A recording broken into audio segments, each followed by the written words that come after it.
Welcome to the Mastering Fulfillment podcast, where we focus on bridging success with fulfillment in your personal, business, and spiritual life. And now your hosts, Scott Berry and Joshua Wenner.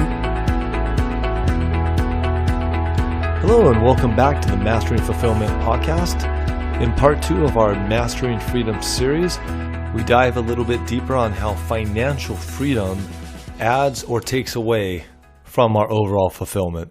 I think this is a really big one because when you can at least take that part of your life, and increase your financial blueprint to a point to where maybe the monetary side and the financial side isn't completely passive and completely automatic, but you have it integrated into your life in a way that there's a flow to it, and in a flow that is more easeful and a flow that allows more freedom for other opportunities. And almost even tying it back to what you just talked about, because you love these things like the documentary, and I know how expensive it is to create a documentary, not because I've created one, but because me and you are so close. And I've seen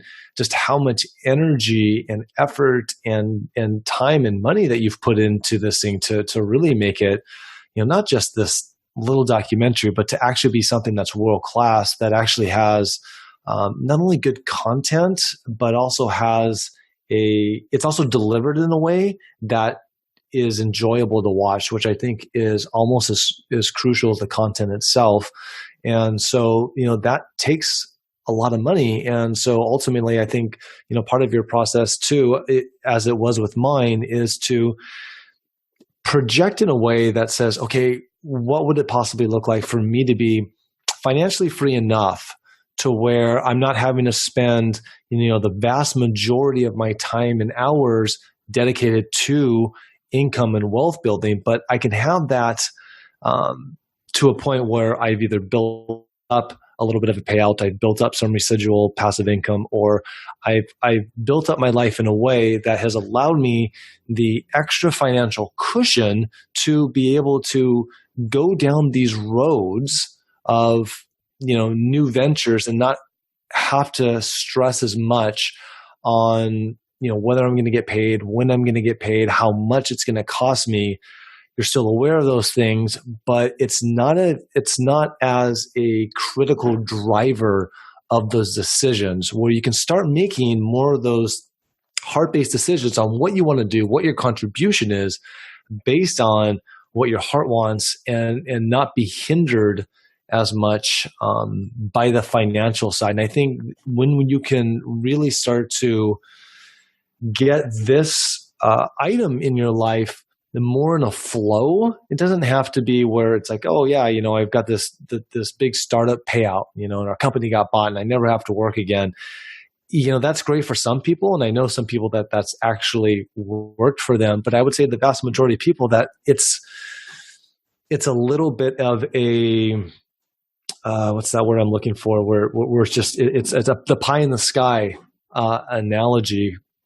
But I think there's a way to really get a grasp on the financial side of your life to where the thought, anxiety about thinking about the cost of doing stuff that you love to do doesn't hinder your freedom. I remember hearing a phrase, the true definition of wealth is how long can you live without having to make money anymore? And I think that's the ultimate thing that's driving me. And there's ways that people can do it with just saving year after year. I've heard of a post office man who just saved for 30 or 40 or 50 years. I forget the actual number, but he retired a millionaire. So there's ways to do it there's ways to do it through an exit. There's ways to create income and live your life in a way that feels open and free, where you can do what you want. There's some great tools like the 7 buckets, which has been helpful. A lot of guys have used. I've used it, where you put like a giving bucket and a spending bucket and a fun bucket, and you kind of plan your life in advance. And that's felt really freeing, where you didn't change how much you made, but you just saw these buckets. So the fun bucket had money in it. And if you didn't spend it, you got to go spend it. Or I remember when I first did it, there was a giving bucket. And then if people asked for money, I felt great that I could always just give, and I would just transfer money to my account from the giving account. And so I think there's ways that you can feel free. And it doesn't always have to mean you have to go all into a startup and give up your life and then have a big exit. That's one way. Another way could be having just a regular a job that you're passionate about, and you put it into buckets or a fixed amount of income, and then you feel free because you see you've been planning ahead for those buckets of what's in it. I think there could be also ones of saving for something and investing in a house or a vehicle or something that makes you feel really, really free. And I think there's also ways of like creating a lifestyle business or something where you have the income that comes, but instead of, tied to a job working nonstop, maybe you work 20 hours a week and you make good money. So I think there's a lot of different ways to have financial freedom, not just in the bank account, but how we look at it and what we do with it. Yeah. Yeah, I would agree with that. I think the one caveat that I would maybe add to it or even challenge it would be, it doesn't necessarily, at least my definition, I don't feel like I have to, in order for me to feel financially free, I have to have a point where I have enough money to where I don't have to work, or I just have enough of a nest egg.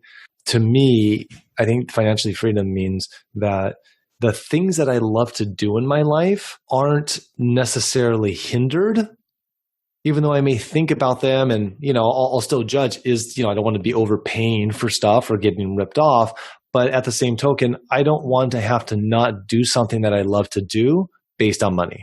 Meaning so if I'm going to, like this whole trip that I took with Michelle, whenever there was a really great excursion, yes, if there was 3 or 4 different opportunities, it's like, hey, we're going to go, I think we did hella ice glaciering in New Zealand, and that was one option. And then there was another option. I think one was like $600, the other one was like $2,200. I'm like, oh, we'll do the $600 one for the day.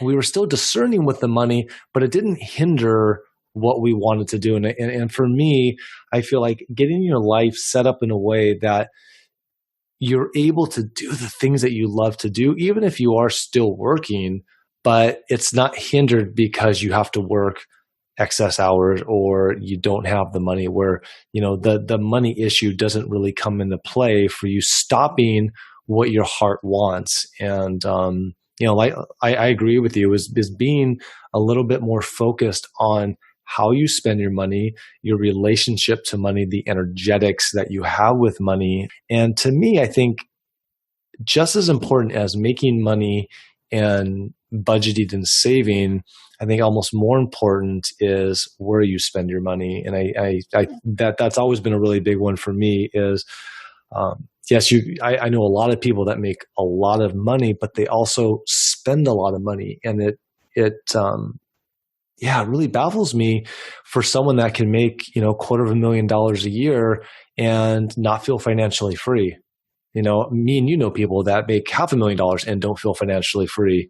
And, we have friends that are, kind of this gypsy lifestyle, that will like travel to Bali and to Hawaii, and they're always on the road, and, they make $40,000 a year, but they seem free and they seem financially free and they seem really happy. So, obviously it dictates what your own personal value system is and what being financially free means to each individual. But I feel like some of the more basic things of freedom, if you start to like break up the whole freedom pie, is financially free, just because yes, money isn't everything, but because money is such a big resource that dictates so much in what we do. If you love to travel or you love to hike or you love, even very basic things, it takes money. It takes money to get on that plane. It takes money to, have that really nice backpack or shoes or food or whatever it happens to be in order to express those. And a lot of times it's a lot less than what you think. But I think that, that one of the two biggest things, if you could really have a flow and freedom in your life, it's the monetary side and then the physical side. I think that's another big one. People that have lost limbs or, have other types of health impairments, to where, as much as you may want to go hike Kilimanjaro or you want to go do these other things that you can't because of physicality. So, to me, those are almost at the forefront. And then from there, everything else kind of, kind of like branches off into these other areas of freedom. So, I hear what you're saying when you're talking about like building and being able to really have this freedom to be able to, do these men's retreats. Cause I would imagine that even at the end of the day, I believe that you should be paid the gifts that you do.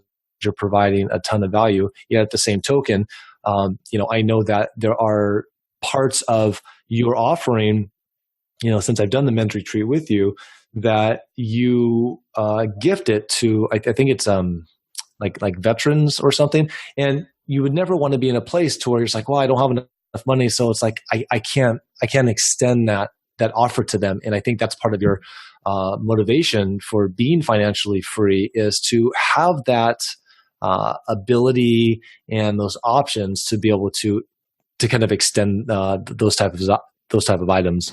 Yeah, I think in addition to that, I loved what you said too. I have a buddy in Bali right now that we both know, and he's living for $350 a month in his amazing villa.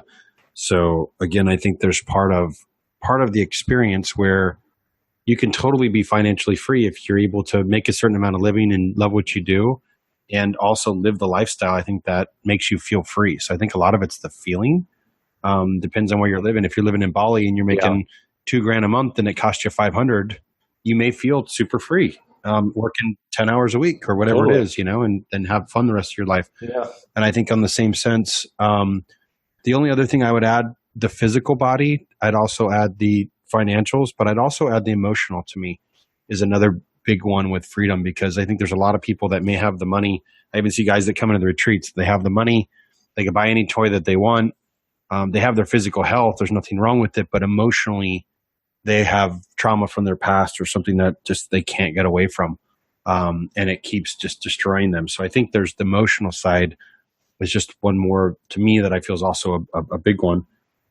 Yeah, let's dive just a little bit deep on that one, because I think you're really onto something there. That if you don't feel like you're mentally free, or I guess emotionally free, that it's hard to feel like you have freedom in all these other areas of your life. So why don't you, because I know that you've done a lot of work on this and you worked with a lot of people, especially a lot of men on this, why don't you kind of explain a little bit more about what you mean about having freedom in this area, and what you've seen in terms of people that don't have freedom in this area, and where they've been a little bit hindered in this area. Yeah, great point. I think where a lot of people are hindered is we go through life as children, and things happen, and we're not really taught how to deal with loss or how to deal with trauma. And so when it happens, we typically put it in a box and act tough, if you will, or we put on a mask, or we're, and it comes, I think, from a number of ways. It comes from, hold on, Shakti, get down. Kitty interruption, kitty break. Cat strikes again. She was chilling the whole time, and then she came over and wanted to get involved. So, I think it starts from a number of ways. I think as men, a lot of times we've gone through divorce with our parents. Maybe a mother or a father wasn't there for us. I find I just read a statistic from Lewis Howes that 1 in 6 men are sexually abused. I find it's almost 50% at the retreats that I have.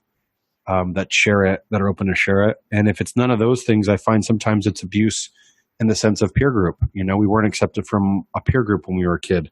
The team that we wanted to be on, whatever it was, we felt our body was off, or we didn't come from money and the kids made fun of us because we didn't have clothes. Or I think there's so many ways that we go through forms of abuse as children and pain, and we're not really taught the tools how to deal with them. And so we develop these hard outer core masks, and these masks protect us from feeling that pain. And a lot of times those masks actually serve us in creating wealth, or creating our bodies, or attracting partners, or whatever it is. But they're those parts of ourselves that are still in us that haven't been processed continue to resurface, and they're triggered by deaths that we go through or losses that we go through or big pain points we go through trigger those same core wounds from childhood that we've never fully processed. So that's at least my experience of what it is. And so the way it looks like is we don't know quite what it is, but we need to get away. They call it kicking the can. Everything will be going great, and then a guy will go in the garage and start kicking the can for no reason and doesn't really know why, but doesn't want to be around family or his partner or whatever's going on. And same thing can happen at home. You don't even have to have a partner, and all of a sudden you notice yourself isolating and maybe moving to numbing or avoiding or doing something. And when that happens, a lot of times there's something from the past that's being triggered, and we haven't really learned tools to feel it. So instead of feeling it, we kind of move to something to avoid it. I still do it. I mean, even though I practice this work, I practice tools to solve it. I still catch myself doing it and then have to practice going in and feeling like, oh, what's going on? Oh, did I just feel a sense of rejection, or did I just feel I'm not enough, or whatever these things are? It's just the more and more comfortable we get with feeling them and acknowledging them and unloving those parts of ourselves, I'd say the less self-sabotage we experience, the less trauma we experience, repeating that pattern later in life. So, and I'm kind of speaking in a broad range in a lot of different subjects, but how it affects guys is I see guys they just got some heaviness they can't shake, or they feel stuck, like kind of stuck in a rut, or they feel confused. They're super confused. They're in and out, 1 foot in, 1 foot out of a relationship or a job or something in their life they don't have clarity about because they're in their head. If they were actually in their heart, they'd be able to feel their truth. Yeah. But they're in their head and they're kind of caught with some form of trauma, and they're not in their heart. So I find, again, that's to me what it looks like. And the reason it doesn't feel free is if you're in a relationship and you don't know if she's the one and you don't know if you should stay or leave, that does not feel free. If you are in a job and you're kind of mixed, should I stay? Do I leave? What do I do? And you don't have clarity, you don't feel free.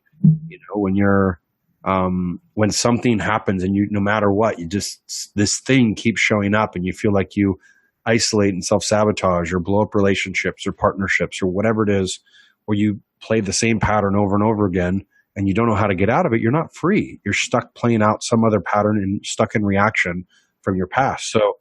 So to me, that's the emotional freedom that gives us the sense of freedom, because we can feel our hearts, even though it may be painful or uncomfortable to go through that process. Once we go through it, we're like, here's my core. Now I'm clear. I either leave the relationship, it's not the right one, and I was afraid to leave, and I was afraid to hurt her, or whatever we've been lying to ourselves about, or you know what, this is my one.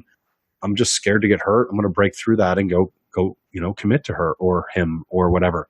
So again, to me, that's where the freedom ties in, is if you're not clear and we're not clearly moving towards something and fear is stopping us, or confusion, or numbing, distracting, avoiding, playing small, not stepping into our fullness, our brightness, and going all in, to me, it's something emotional that's limiting us, and we don't always have the tools to deal with it. I was never taught tools. I was taught achievement tools, which is to break through, which is to push farther, not to be gentle and gentler and go within. So that's my experience of kind of the emotional side of it, kind of what gets in the way, and that whole process. And here's the really tricky thing with feeling emotionally free, is with the physicality side, your body, your health, the financial side, and other areas of freedom that we'll get into later. These are usually things that we're aware of. The emotional freedom side, the parts where we may be hindered, I would say the vast majority of time, we're not aware of the subconscious programming that is actually dictating a lot of our actions, a lot of our behaviors, and creating these, sometimes very unhealthy patterns over and over and over again. A lot of times that, we may have had trauma where we were really young and may not even realized it, or thought that we had gotten over it, yet we find ourselves playing certain patterns with the same, you talked about abuse and sexual abuse. And, we may have thought that we have really gotten past a lot of that, yet we find ourselves with the same types of issues or sabotaging this, not the same relationships, but the same type of sabotage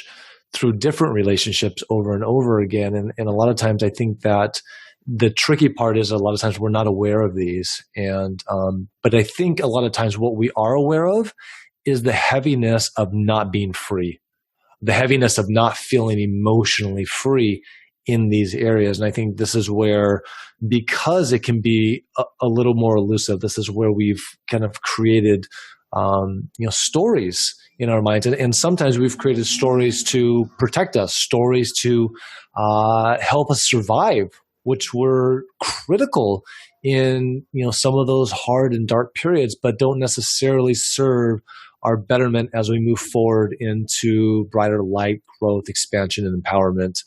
So, again, I think this is where, having really great community, working with someone who can look at it and reflect on it from a third-party perspective is ridiculously valuable, because a lot of times these are not areas that we tend to see, just because they've either been running in the background too much, or it's sometimes it's just too painful to see, come across that kind of, you've seen some of that stuff in your perspective.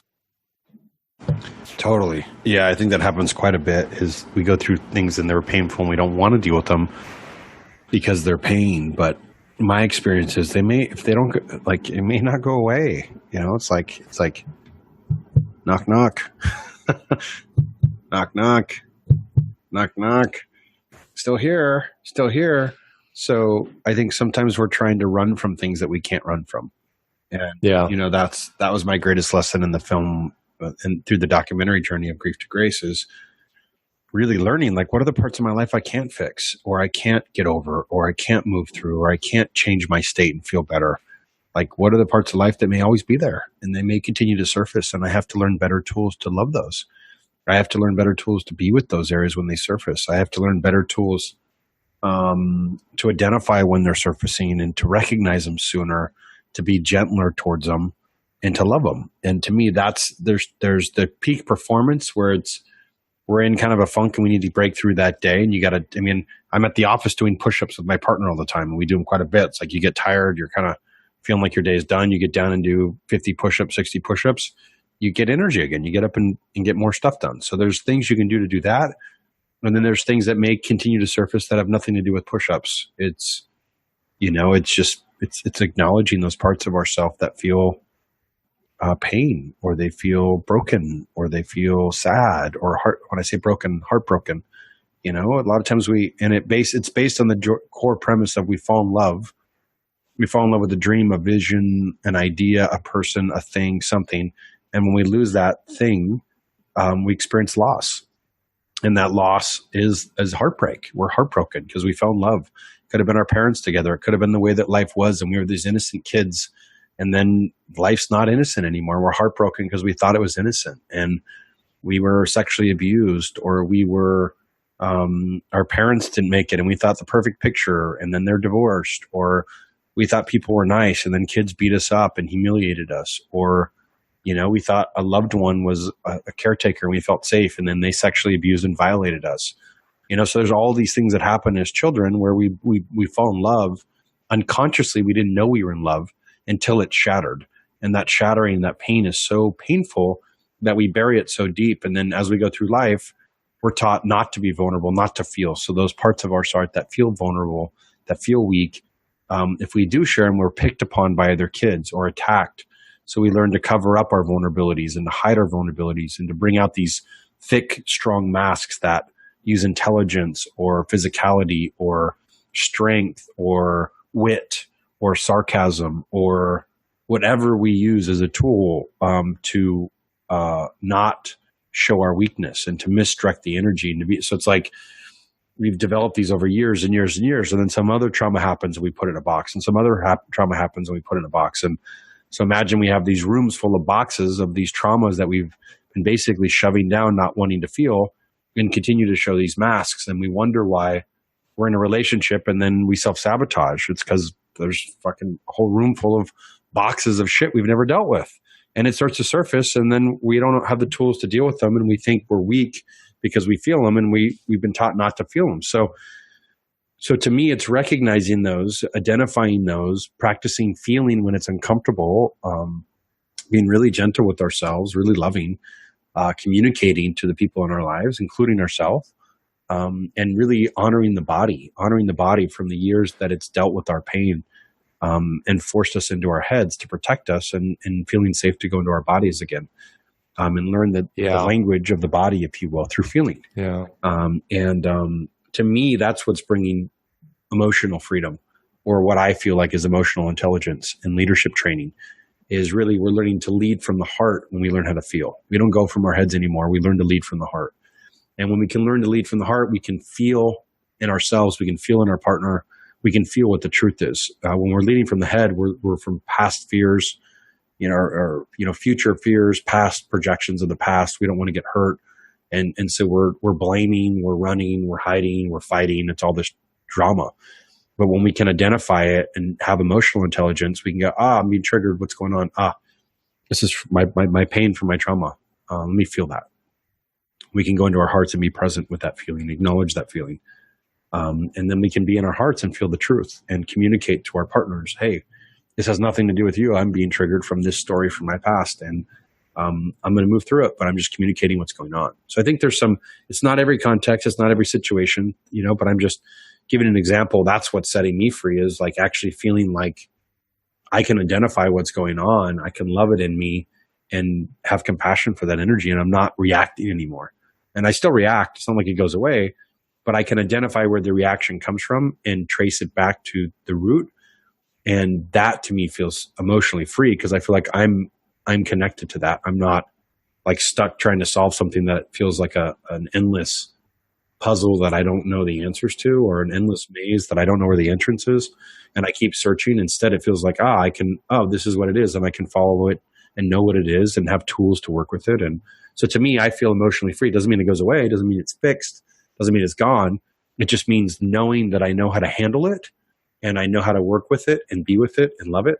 To me, that feels free, I just want to repeat this because it is so critical to one's fulfillment and freedom. And it's so interesting how I don't think you can have a truly fulfilled life if you don't feel free. I think this is one of those just really key fundamental things that you have to really have as a feeling in your core that you just feel free. And the emotional side of it, the emotional freedom side, just to really tack on what Josh said, because this is a point that's just, it bears repeating because it is so important, is that it's not about necessarily fixing everything or, going through life to where you're not worried about falling down or hard traumas or whatever it happens to be. Like, all these things are still going to come up, but the difference is you're not debilitated by it, right? The harsh judgment that you may have on it isn't as debilitating, isn't weighing you down as much. And so there's a level of lightness. There's a level of forgiveness. There's a level of acceptance that you have, and this whole new perspective that I am perfect. I am complete with all of my imperfections, with all of my hardships, with all of my old traumas that came in. And what's really interesting is a lot of time where the freedom comes about is this whole shift, if you will, about loving all of these pieces of ourselves and really forgiving a lot of the people that may have harmed us, and forgiving ourselves for maybe judging ourselves and other people as harshly, and to see that from a different perspective and love it from a different perspective, I think when you start to come in that place, and it's not an easy thing to do. It's why you spend a weekend on it, to just start to really scratch the surface of it. Even though you do get breakthroughs, there's so much more underneath that. But that's why, so many people leave your retreat and they feel lighter, right? And that lightness corresponds to feeling a little bit more free. And that freedom is, I know that as I start to move through life, and these tools aren't designed to necessarily help you avoid all the hard traumas, pitfalls, like that's always going to happen. The way you react to them, it could be different. The way you react to them, the way you let them kind of come into your life, that's different. And you have a choice with that.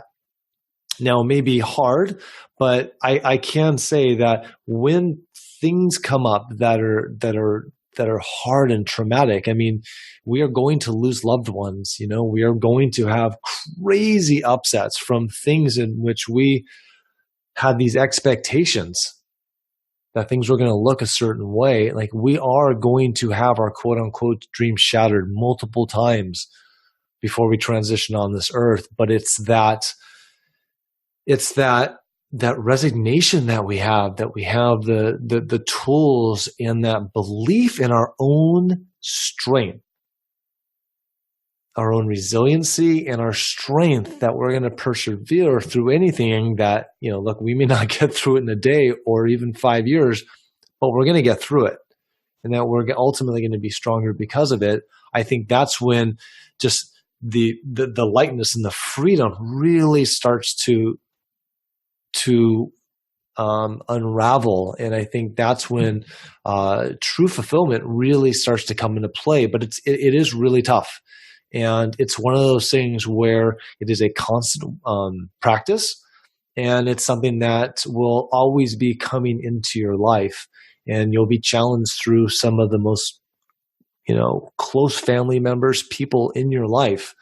And, this is, this is the work. But I will say, if you're willing to step into the fire now, it starts to get progressively easier. It may not always ever get to a point where it's always easy, but it gets easier. I agree. And I also feel like there's a deep, like just being able to feel from your heart, that in itself starts to feel free, because you can make decisions from your heart and you have clarity. And to me, the clarity brings freedom. And then you start to follow those internal voices and be supported by it. And I feel like that's when everything starts to change. So just supporting that, I totally agree. Absolutely. And so, going back to what I said earlier as one of the fundamentals of really feeling free, I would almost probably say that may be the most paramount thing above anything else, because I think once you come from that place, it's like, wow, now I can feel like I can do anything else. What's really interesting is people who don't necessarily free in this area will sometimes overcompensate. You'll see people who are very successful, maybe financially or in all these other areas, but they don't feel free emotionally. And so ultimately their level of fulfillment isn't very high. So, that's a whole show topic on itself, but I'm really glad that you brought that up, Josh, because it is so critical. And so before we move on to the next section, part 3, freedom in relationships, I'd like to tack on just one additional study that they did, I believe it was a few years ago, where they really took this whole aspect of how much does money influence happiness, or I guess on this podcast, influence fulfillment. So what they did was they really looked at, and this was mostly a study that was based in the United States, that at what point does money bring in additional happiness? And what they found was once it hit around a certain level, that anything above that level didn't bring in any additional happiness. But money that was below that level actually decreased your happiness just a little bit. And what that threshold was is, at what point do you have enough money to basically take care of the basic needs, right? Food, safety, shelter. Like, what are the things that you need in order for you to feel safe? Now, again, going back to what we just talked about earlier, it's that feeling, right? It's that feeling of safety, and that feeling of safety for you and your family happens to coincide with this feeling of freedom, right? That you're not going to be cold at night, that you're not going to get sick, that you have money for medicine, that someone isn't going to mug you in the middle of the night, right? That's really important to have that feeling of safety, which in turn creates this feeling of fulfillment. So what they found on average this was for a household, was that level of monetary income was right around $65,000. Again, this is going to be a little bit different for, maybe people in California, where it's a little, higher cost of living, and then people in the Midwest, but roughly around $65,000. Anything below that, it was harder to pay their bills. It was harder to put gas in their car, et cetera, et cetera. And not having those resources actually created a little bit more stress and actually created a little bit more unhappiness. But what they found was, once people's income started going above that threshold, and for some people it's 100 grand, some people it's 50, that the extra amount of income was not directly correlated to the extra amount of happiness that one felt. So, on the financial side, the financial side is not going to create fulfillment, but what it does is it helps create a sense of safety and takes care of your needs, like medical and everything else. So I thought that was a really interesting study, and I wanted to share that before we moved on to the next topic. Thanks, and stay tuned for part 3, Freedom in Relationships.